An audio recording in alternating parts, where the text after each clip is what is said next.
The movie begins with Haruka as she opens her school locker. Inside the locker, she cannot find her shoes. Just then, a boy named Mitsuru Aiba questions her why she hasn't gone home yet. Haruka replies that she is waiting for someone. After that, Haruka starts heading home wearing only her school indoor shoes. On the way, a few girls stop her. There, we see that they are the ones who have Haruka's shoes. To harass her, they throw the shoes into a pit. When Haruka goes to pick up the shoes, she slips and falls. Then the three girls take out her belongings from her bag and throw them on top of her, and they also tear her books. Then a girl says that they are doing all this because Haruka separated that boy Aiba from their friend Teiko. Teiko herself is also standing there.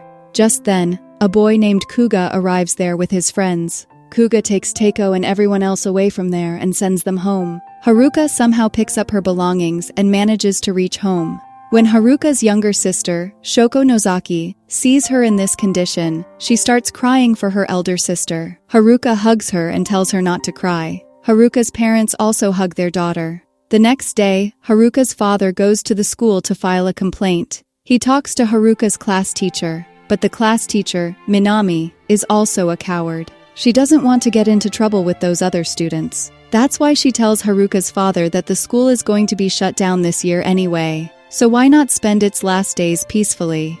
In the next scene, Haruka returns to her classroom. Teiko's three friends have damaged Haruka's desk and written on it, "Go somewhere and die."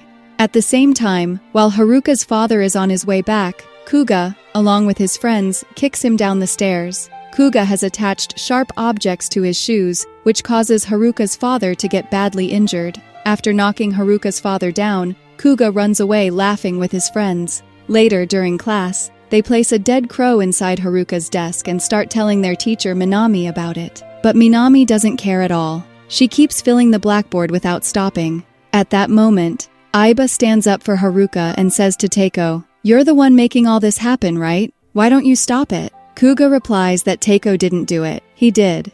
A fight is about to break out between the two, but Kuga simply goes back and sits at his desk. After that, when Haruka reaches home, she sees her father, whose back has been badly injured because of the fall. Her mother tells her that a student pushed him down the stairs. Deep down, Haruka already knows who could have done something like that. Haruka's father tells her not to go to school from the next day. Her mother also forbids her from attending school until graduation. In the next scene, a few days later, Shoko tells their grandfather over the phone that Haruka has a fever, which is why she hasn't gone to school for several days. As usual, her mother checks Haruka's temperature and says that she still hasn't fully recovered, so she shouldn't go to school. However, Haruka is actually completely fine. She feels happy just seeing her younger sister, Shoko.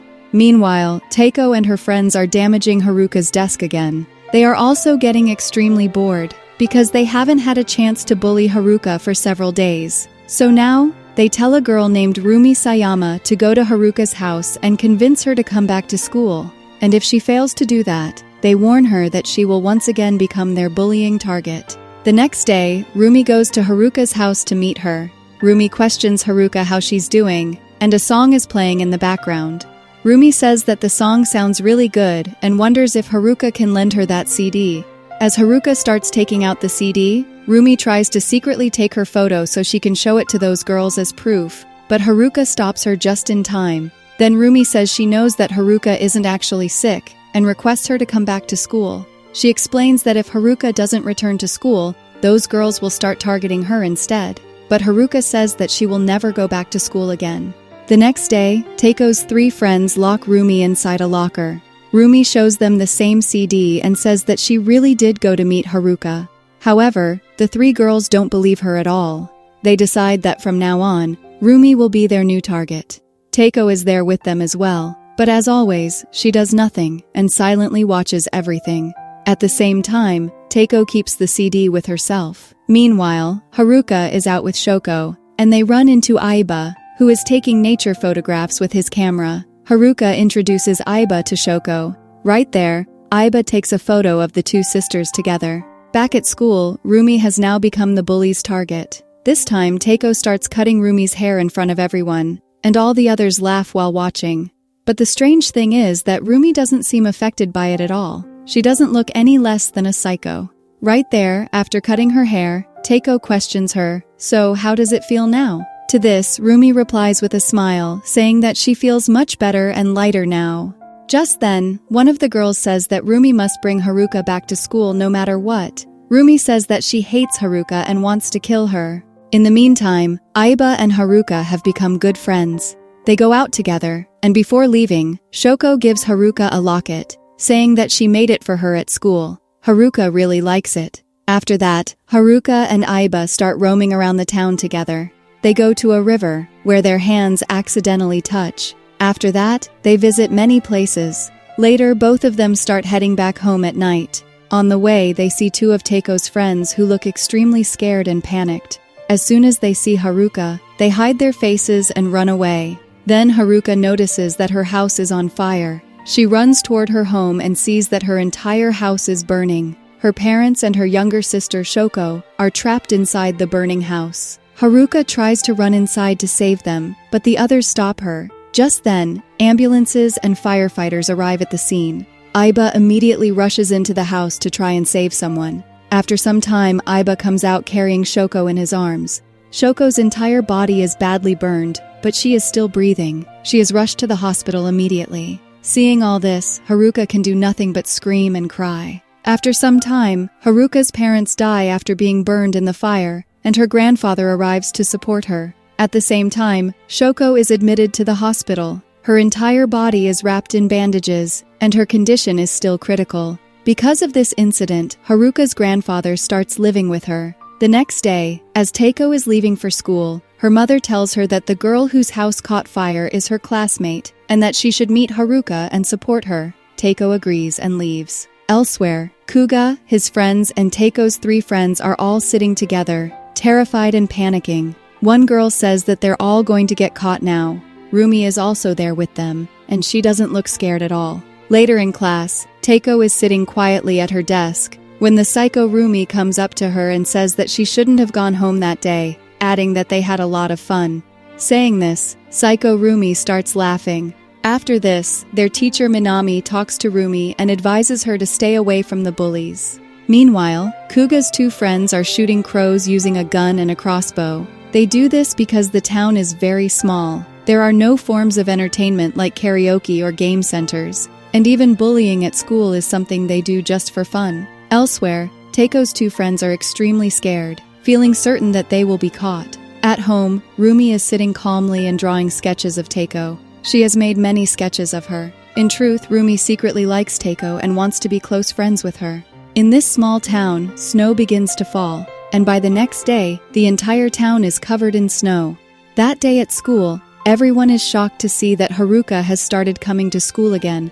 Aiba comes up to her and tells Haruka that she doesn't need to force herself to attend school. Haruka is still drowned in grief and shock. She can't even speak properly. Tachibana approaches Haruka, and along with 2 other girls, she takes Haruka to the same pit again. Even after killing Haruka's parents, Tachibana still isn't satisfied.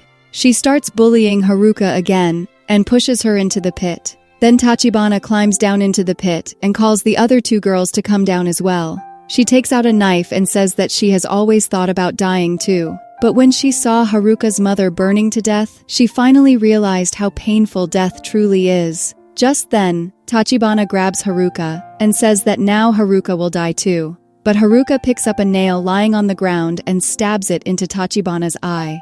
Seeing this, the other 2 girls panic and break into a sweat. Haruka then grabs a stick lying nearby and starts beating Tachibana with it. She keeps hitting her until Tachibana is dead.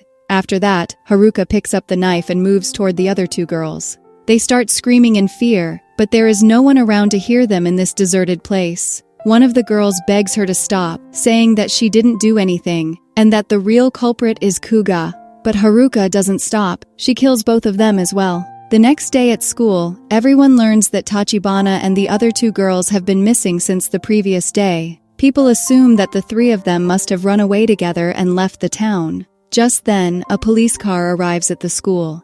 Everyone starts staring because people in this small town have rarely ever seen the police. Kuga and his friends are terrified, and Aiba notices their fear. Kuga immediately leaves the school, but on the way, he runs into Haruka. He pushes Haruka and asks her what she's doing there, But what he doesn't know is that Haruka has already stabbed him once. Haruka stabs him again, leaving him badly injured, and he starts crawling on the ground. Haruka chases him till the very end, and Kuga falls from a height and meets his death. The next day, Aiba comes to Haruka's house to see her. Haruka still hasn't gotten out of bed. Her grandfather talks to Aiba and tells him that after graduation, he will take both Haruka and Shoko back to Tokyo. At the same time, Psycho Roomie is with her mother. She then receives a call from Kuga's friends. They tell Roomie that Taiko's 3 friends are missing, and now Kuga has also disappeared. They say that Haruka must be behind all of this, and that she could be their next target. They say that they are going to kill Haruka themselves tomorrow. They invite Roomie to join them. Roomie can't believe any of this. The next day, Haruka goes out alone. Meanwhile, Kuga's 2 friends secretly follow her. When Haruka stops on the way to look at some flowers, one of the boys attacks her with an arrow, but he misses, and Haruka runs away. After that, the 2 boys start searching everywhere for Haruka, carrying a gun and a crossbow. Soon, the fat boy finds Haruka. He knocks her down and says that he has always wanted to make her his. He threatens her with his gun and starts kissing her. At that moment, Haruka picks up pliers lying on the ground and cuts through his nose. Screaming in pain, he drops the gun and tries to save his nose. Just then, the other boy arrives and aims at Haruka, but his arrow hits his own friend in the head, and in panic, he starts attacking his own companion. In the chaos of the fight, the fat boy is killed. Then Haruka attacks the other boy with scissors and kills him as well. Meanwhile, Kuga's parents go to teacher Minami and demand to know where their son is. They start arguing with Minami. On the other side, after taking care of several people, Haruka reaches home. Seeing her condition, her grandfather gets terrified, but he doesn't ask her anything. The next day, Aiba comes to meet Haruka. The 2 of them go out together again and reach the same river where they had come before. Haruka can no longer hide her pain and breaks down, screaming and crying openly. Aiba comforts her. He confesses his love to Haruka and says that he will always protect her. Then the 2 of them start kissing. On the other side, Taiko starts listening to Haruka's CD. Meanwhile, Aiba tells his grandmother that he will go to Tokyo for further studies and live there, because there is someone there he needs to protect. That night, Psycho Roomie goes to the same pit, where she finds the 3 bodies covered in snow. Seeing this, she panics badly. She immediately starts calling Taiko, but Taiko ignores all her calls. From the next day onward, Psycho Roomie stops coming out of her room. Then we learn that on the day Roomie was being bullied, she had said that she wanted to kill Haruka. Hearing this, Kuga and the 2 girls stepped forward, mocking her and saying, "Stop talking crazy, you can't do anything." In response, Roomie said she would pour kerosene all over Haruka's house and burn her alive along with it. Taiko heard all of this, but she didn't oppose it. In the present time, Taiko receives Roomie's call again. Roomie is crying and says that she is going to die now. She tells Taiko that Haruka has killed their friends, Kuga and Kuga's friends as well. Taiko doesn't believe her. She says that she never did anything that would make Haruka kill her. Roomie replies that it was Taiko who made all of this happen. She says that Taiko hated her because she separated Aiba from her. But Taiko says she's misunderstanding everything. She says that she never liked that useless guy, Aiba, in the first place. Then Taiko tells Roomie to go somewhere and die and hangs up the call. Enraged, Roomie tears apart all the sketches she had drawn of Taiko. Then the scene shifts back to that very day. Psycho Roomie was actually carrying kerosene and was about to set Haruka's house on fire. Kuga and Taiko's 3 friends were walking along with her, enjoying it. Taiko was also with them, but she found all of this boring, so she decided to go back home. In the present time, Taiko now regrets it, wishing that she had stopped Roomie and everyone else that day. That same day, Taiko goes to return Haruka's CD. She reaches Haruka's house and calls out, but when no one comes outside, Taiko turns back to leave with the CD. Just then, Haruka returns from the hospital with her grandfather by bus. Seeing Taiko there, Haruka sends her grandfather inside the house. Taiko walks up to her and returns the CD. Haruka says that listening to that song brings back old memories. Taiko says, "It's been such a long time since we talked like this." The 2 of them start talking warmly, like close friends once again. Then Haruka recalls the day she first came to the school, saying that Taiko was the very first person who spoke to her kindly. Taiko had shared her feelings with Haruka back then. Haruka says that Taiko was a good friend to her, yet she still hurt her by taking Aiba away from her. Teiko replies that it's not true, and that she never liked Aiba in the first place. After saying this, Teiko stops herself and doesn't reveal the truth. Then we see a flashback scene where Teiko and Haruka are talking happily together. But then Aiba steps in, takes Haruka aside, and starts talking to her. Watching this, Teiko thinks to herself that all she ever wanted was for Haruka to always stay by her side. In the present time, after meeting Haruka, Teiko starts to leave. Just then, Haruka tells Teiko to live her life well. Hearing this, Teiko realizes her mistakes. She falls at Haruka's feet and begs for forgiveness. Later, as a heartbroken Teiko is walking back home, Psycho Roomie attacks her from behind and tries to stab her, but Teiko narrowly escapes. Teiko asks her why she's doing this. Teiko pulls out her own knife, but Roomie stabs her in the leg. After that, Roomie throws a stone at Teiko, knocking her down. Psycho Roomie laughs while watching this and moves in to stab Teiko again, but Teiko kicks her away. The two fight again. Roomie runs at Teiko to stab her, and Teiko slashes Roomie's face with the knife, but Roomie doesn't stop. She stabs Teiko in the chest, causing Teiko to collapse on the spot, and Roomie flees.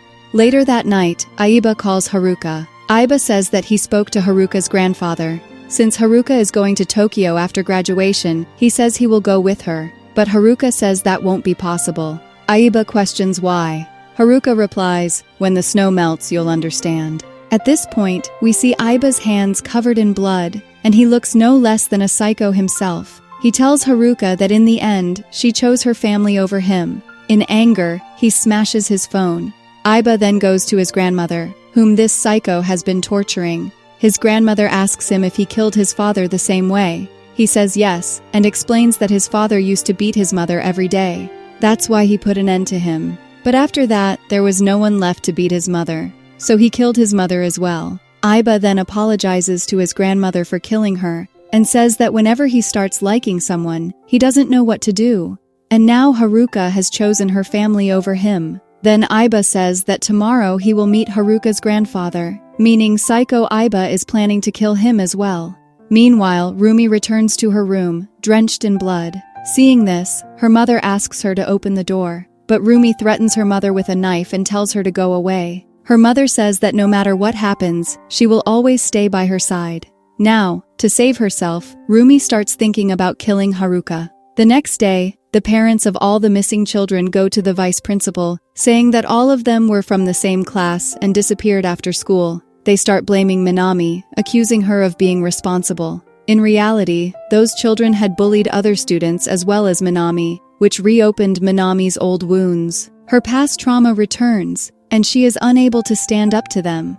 Now, even the parents start looking at Minami like a bully. Minami starts vomiting again, panics, and runs away. At the same time, a vehicle is clearing snow using heavy machinery, and Minami gets crushed under it, leading to her death as well. At the same time, Haruka goes to the hospital to meet her younger sister, Shoko, but Roomie has already arrived there before her. Roomie is about to pour kerosene on Shoko once again and burn her alive, when Haruka suddenly appears. A violent fight breaks out between Haruka and Roomie. Haruka grabs Roomie by the neck and starts choking her, but at that very moment, Shoko's condition suddenly worsens. Taking advantage of the chaos, Roomie manages to free herself and escapes. Sometime later, Aiba also arrives at the hospital to meet Haruka.